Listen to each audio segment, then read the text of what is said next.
السلام علیکم، میں ہوں امتیاز اور آپ دیکھ رہے ہیں پروگرام ذرا سوچیے۔ ناظرین، جیسا کہ آپ جانتے ہیں کہ ایران کے صدر ابراہیم رئیسی ایک ہیلی کاپٹر کریش میں ان کی ڈیتھ ہو گئی۔ صرف وہ نہیں موجود تھے، ان کے ساتھ اور بھی جو ایرانی اسٹیٹ ہے ان کے ہائی آفیشلز بھی موجود تھے۔ جب ان کی ڈیتھ ہوئی اس کے بعد جو سوشل میڈیا پہ ایک بحث و مباحثہ شروع ہو گیا کہ آیا ان کی ڈیتھ جو تھی وہ بائی نیچر تھی یا ان کو ٹارگیٹ کیا گیا۔ آج ہم آپ کے لیے کچھ سوالات لائے ہیں، ان سوالات سے آپ تحقیق کر سکتے ہیں یا اندازہ لگا سکتے ہیں کہ کیا ہوا، کیا ایرانی صدر کا ہیلی کاپٹر کریش ہوا یا اسے ٹارگیٹ کیا گیا۔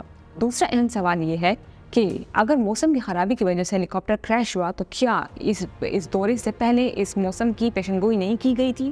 کیا ایرانی صدر اور باقی جو جتنے بھی سوار تھے ان کے ساتھ ان کے لیے ایمرجنسی پیراشوٹ کا انتظام نہیں کیا گیا؟ اس بات کے مد نظر کہ ایران اور اسرائیل کے تعلقات اچھے نہیں ہیں، تو کیا اس چیز کو دیکھتے ہوئے انہوں نے جو صدر تھے ان کی سیکیورٹی کو زیادہ مضبوط نہیں کیا؟ ایرانی ڈیزاسٹر مینجمنٹ کے سربراہ نے کہا ہے کہ ہیلی کاپٹر حادثے کے بعد آیت اللہ محمد علی الہاشم نے صدارتی آفس کے سربراہ سے ٹیلی فون پر بات بھی کی تھی، تو کیا اس واقعے کی خبر جو تھی انہوں نے حقیقت بتائی ہوگی اور کیا اس کی اصل حقیقت ہمیں پتہ چل سکے گی؟